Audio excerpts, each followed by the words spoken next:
Alors, shalom frères et sœurs. Alors, frères et sœurs, j'aimerais ici vous donner un complément d'information, vous expliquer exactement un peu plus sur la Kabbale et surtout sur la mystique juive, qui est une tradition ésotérique. Vous faire comprendre avec plus de précision, ce que j'ai voulu vous dire dans mes vidéos précédentes sur les pasteurs occultes, qui donc pratiquent la mystique ésotérique juive, afin que vous compreniez cela ne vient pas de Dieu et qu'est-ce que c'est exactement l'ésotérisme. Donc, pour faire simple, savoir que la Kabbale, avec un K, hein, pas avec un C, et de l'ésotérisme, donc parce qu'elle est issue de la mystique ésotérique juive, savoir que l'ésotérisme, ce que veut dire l'ésotérisme veut dire que c'est un ensemble d'enseignements secrets réservés aux initiés, c'est-à-dire l'ésotérisme et ce sont des divers enseignements qui vous permettent de vous révéler des secrets, notamment sur la notion de la divinité, sur les textes sacrés, etc., etc., etc. L'ésotérisme fait partie des sciences occultes. Occulte d'ailleurs, faut bien comprendre ce que veut dire occulte. Lorsque je dis qu'un pasteur est occulte, je ne veut pas dire que vous êtes sataniste. Occulte veut dire qui est caché, inconnu par nature, qui est gardé secret et donc qui doit vous être révélé. Alors lorsque je disais que certains pasteurs sont occultes, c'est qu'ils ont cette notion de vous enseigner la parole de Dieu comme une parole qui est cachée, inconnue par nature, qui est gardée secrète et qu'ils doivent vous révéler. C'est cela qui est malin dans l'enseignement de ces personnes-là, puisque nous savons que Yeshua, qui est le Fils de Dieu, est la lumière de la révélation qui est venue nous révéler la parole, puisqu'il est la parole elle-même. Donc, on ne peut pas dire que cette parole est occultée, puisqu'elle a été révélée par le Messie en se faisant chair parmi nous. Donc, si vous avez compris cela, déjà, vous pouvez déjà être vigilant. Il faut comprendre que dans la mystique ésotérique juive, la Torah a 4 niveaux d'étude et plusieurs niveaux de lecture et de compréhension. Ça, je vous l'ai dit dans mes vidéos précédentes, et que cette mystique juive ésotérique vous donne des méthodes pour comprendre les textes hébraïques. Il vous donne plusieurs méthodes pour comprendre les textes hébraïques. Quand on parle de Kabbalah dans la mystique juive, il est question que la Kabbalah veut dire réception, c'est-à-dire recevoir. Oui, mais quand on dit recevoir, c'est recevoir de qui? Recevoir de qui? De qui recevez-vous l'enseignement? Et de qui est donné l'enseignement? Je vous rappelle que l'enseignement est donné de Dieu, et que c'est de Dieu que vous devez recevoir l'enseignement, non pas des hommes.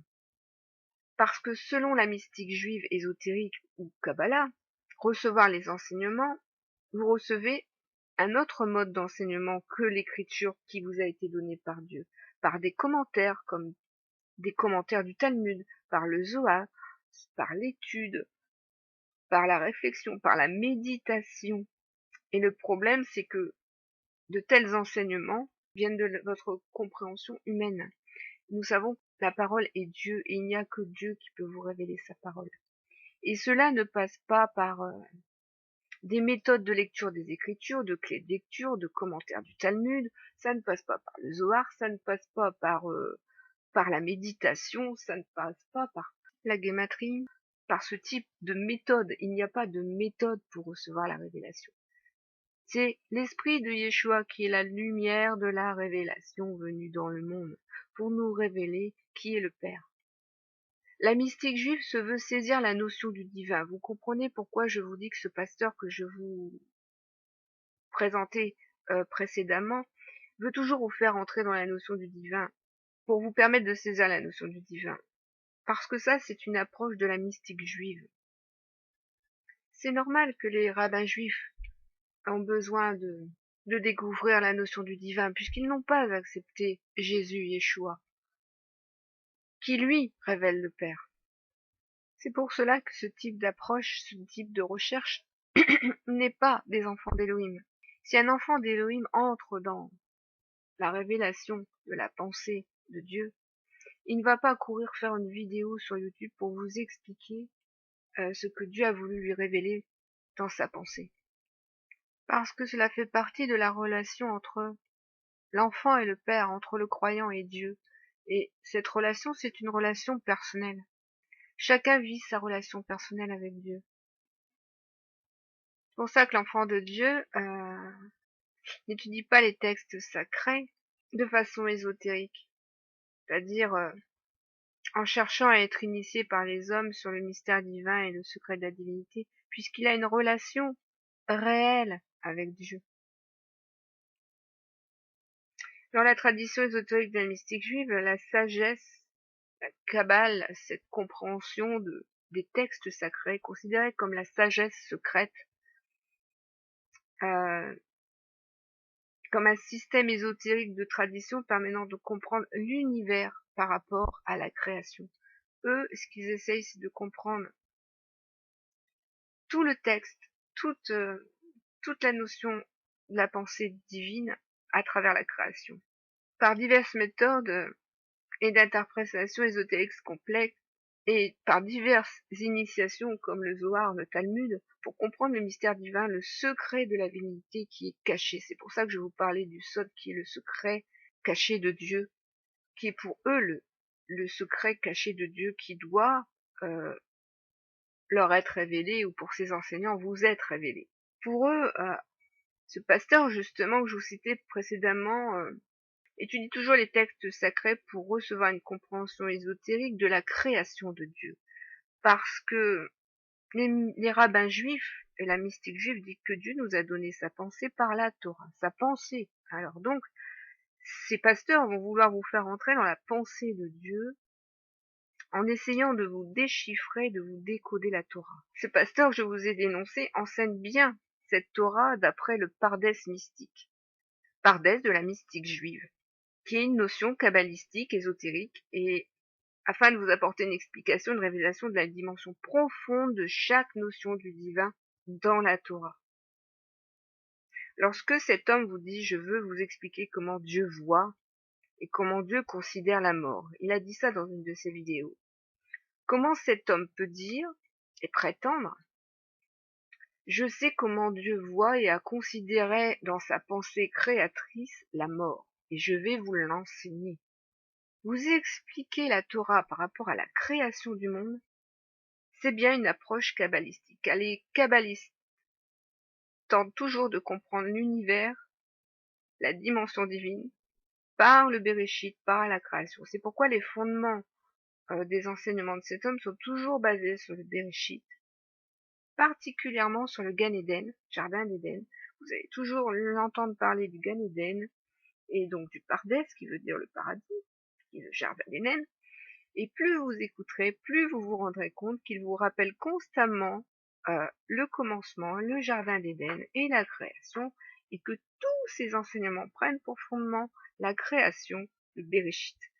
C'est pour cela qu'il dira que la Torah est un livre extraordinaire et que quand il l'étudie, qu'il essaye de la décoder, il se rendra compte qu'il a trouvé des décodages extraordinaires d'un texte inimaginable. Il va vous parler d'un système consomantique, qui est d'ailleurs une vision rabbinique juive de la Torah, en vous expliquant que les rabbins vont vous expliquer que la Torah a été donnée lettre par lettre et qu'il faut donc comprendre de décoder lettre par lettre cette lecture extraordinaire du texte sacré, et vous allez comprendre que cela ne vient pas de Dieu. Yeshua n'est pas venu vous dire que pour connaître le Père, vous devez décoder la Torah, faire des calculs de lettres par des guématries. Est-ce que Yeshua vous a enseigné ça pour vous faire connaître le Père et pour vous faire connaître la parole? Non. Il vous a pas dit que, vous savez, mon Père, il vous a donné la Torah lettre par lettre, mais il y a un sens caché, il va falloir que vous cherchiez, il va falloir que vous décodiez le texte pour arriver à le connaître, pour arriver à comprendre sa pensée. Non. Yeshua vous a pas dit ça. Il vous a dit, c'est moi qui suis venu vous faire connaître le Père. C'est moi qui suis la parole vivante, c'est-à-dire la Torah vivante incarnée du Père. C'est moi que vous devez connaître pour connaître le Père. Comprenez la ruse de l'ennemi, comprenez comment l'ennemi fonctionne en donnant une autre compréhension de la parole aux hommes. C'est exactement ce qu'il a fait dans le jardin d'Éden. Quand il était devant Ève, il a dit, es-tu sûr que Dieu a dit cela? Ces hommes vous disent, êtes-vous sûr que vous avez compris ce que Dieu vous a dit dans la Torah? Alors moi, je vais vous l'expliquer, ce que Dieu a dit dans la Torah. Quelquefois que vous ne le compreniez pas. Mais qui sont ceux euh, qui périssent sans connaissance? De où vient la véritable sagesse? L'esprit de sagesse et de force, c'est l'esprit de Christ. C'est l'esprit qui repose sur lui, dit Isaïe. L'esprit de sagesse, l'esprit de connaissance. Cet esprit, c'est celui du Messie, du Mashiach. Vous ne devez pas chercher une autre sagesse, une autre connaissance, un autre enseignement que celle que le Père et le Fils sont venus vous donner pour vous appeler à la vie éternelle. Ce n'est pas parce que vous allez décoder la Torah et qu'un pseudo-pasteur, pseudo-docteur de la loi va vous enseigner un décodage thoraïque que vous allez obtenir la vie éternelle, mes frères et sœurs. Ce n'est pas pour ça que vous allez grandir en connaissance et en sagesse de ce que Christ a fait en vous et de ce qu'il fait en vous et de ce qu'il fait avec vous. La parole est vivante, elle n'est pas un texte qu'on doit décoder. Et la Torah est vivante, elle n'est plus la lettre qui est morte. Ces hommes restent constamment devant la lettre morte et vous font croire qu'ils vont vous révéler la vie de cette Torah par leur méthode de clé de lecture. Frères et sœurs, réveillez-vous et arrêtez d'écouter les hommes. Ne soyez pas séduits quand un homme vous dit oh, ce texte est extraordinaire, oh, j'ai eu une révélation extraordinaire sur ce texte. Mais les frères et sœurs, ne vous laissez pas séduire. La lumière de la révélation, c'est Yeshua. Yeshua. Voilà, frères et sœurs, le petit complément que je voulais vous faire. Parce que je sais que pour certaines personnes, c'était pas facile à comprendre la dimension ésotérique qui est cachée dans la tradition juive. Parce que ceux qui n'ont pas étudié l'ésotérisme dans leur vie, qui n'ont pas touché à l'occultisme, qui n'ont pas touché à la Kabbale, qui n'ont pas touché à ces choses, c'est vrai que c'est difficile à voir, à percevoir. Mais parce que quand vous allez dire bah un rabbin étudie la Torah, il fait rien de mal, hein. Mais quand on commence à choisir sa méthode basée sur des doctrines ésotériques et occultes, pour connaître la pensée divine et comprendre le mystère de la création et de la Torah, c'est une approche ésotérique. Il faut bien comprendre que Yeshua n'était pas un personnage ésotérique. Yeshua, quand il est venu simplement. Il vous a parlé de bouche à bouche, d'oreille à oreille, pour vous donner son enseignement. Et ceux qui ont reçu son enseignement ont reçu la vie éternelle. Ils n'ont pas besoin d'aller écouter des rabbins ou des hommes qui suivent les rabbins et la mystique juive pour être vivants et pour avoir la pensée de Dieu. Parce que la parole vous dit bien que nous avons la pensée de Christ en nous, si il demeure en nous. Vous n'avez pas besoin d'aller rechercher la pensée de Dieu dans des enseignements de mystique juive. Voilà, frères et sœurs. Que ces choses soient claires dans votre esprit.